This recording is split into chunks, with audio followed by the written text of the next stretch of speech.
Hi friend, माझ्या चॅनलमध्ये तुमचं स्वागत आहे। मी आज तुम्हाला खोबऱ्याची पावडर कशी बनवायची, खोबरं न किसता कसं बारीक करायचं ते दाखवणार आहे। चला तर मग बघू। इथे मी अर्धा किलो खोबरं घेतलं आहे।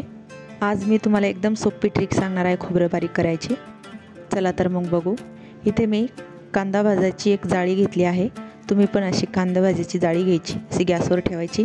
त्याच्यावर खोबरं ठेवायचा प्रयत्न केला मी, पण खोबरं डागू लागलं। त्याच्यामुळे मी असं पकडीमध्ये खोबरं धरून त्याला असं गरम याच्यावर फिरते। हे आपण याच्यासाठी करतो आहे, थंडीमध्ये खोबरं एकदम कडक होतं, त्याला ऑइल असतं, त्या ऑइलमुळं खोबरं एकदम ड्राय होऊन जातं। असं गरम केल्यामुळे ते एकदम सॉफ्ट, आणि खोबरं गरम केल्यामुळं त्याचं तेल जे आहे ते थोडंसं रिलीज होतं आणि सॉफ्ट होतं खोबरं। आता आपण याचे छोटे छोटे काप करून घेऊ।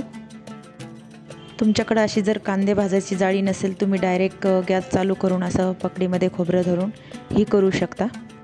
सगळं खोबरं आपल्याला असंच गरम करून असं कट करून घ्यायचं, बारीक बारीक तुकडे करायचे त्याचे। मी चाकूना करते, पण चाकूना माझा खूप हाताला असं मला एवढं जमत नाही, हात गळून आला माझा, तर मी इथे इळी वापरते। तुम्हाला जर चाकूनं जमत असेल तर तुम्ही चाकूनं कट करू शकता, नाहीतर तुम्ही पण विळी वापरू शकता। तुम्हाला जसं जमेल तुम्ही तसं कट करा।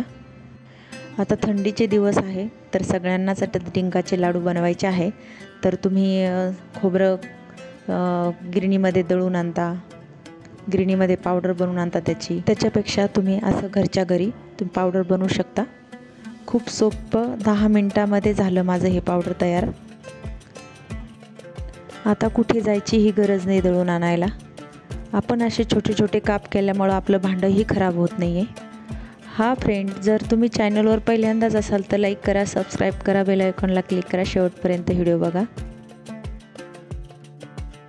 हा मैत्रिणींनो, तुम्ही जर किराणामध्ये 1-2 किलो खोबरं भरत असताल, महिन्याचं 2 महिन्याचा किराणा भरत असताल, त्याच्यामध्ये खोबरं आपण भरतोच 2-3 महिन्याचं, तर तुम्हाला वाटत असेल खोबरं आपलं खराब होतं आहे, त्याला बुरा येतो आहे, तर वास येतो आहे त्याचा, तर मग असं तुम्हाला जर 1-1.5 महिना जर घरामध्ये ठेवायचं असेल, तर तुम्ही असं गॅसवर गरम करून घ्यायचं आणि तुम्ही थोडंसं थंड होऊ द्यायचं। नंतर आपण डब्यामध्ये भरून ठेवायचं।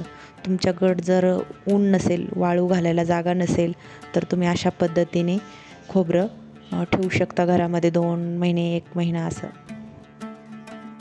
अशा पद्धतीने जर तुम्ही घरात खोबरं ठेवलं तर तुमचं खोबरं खराब होणार नाही 1.5 ते 2-3 महिने।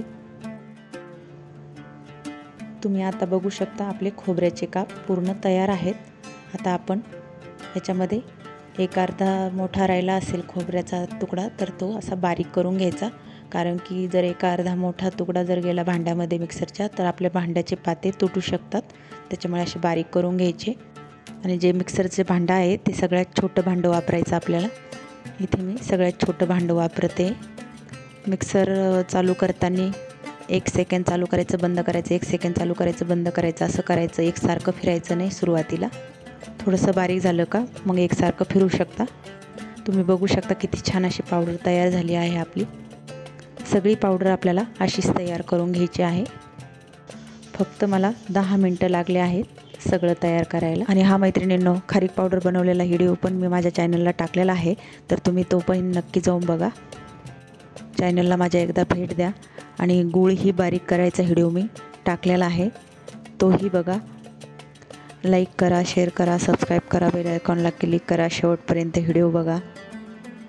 व्हिडिओ बघितल्याबद्दल शेवटपर्यंत खूप खूप धन्यवाद सगळ्यांचे।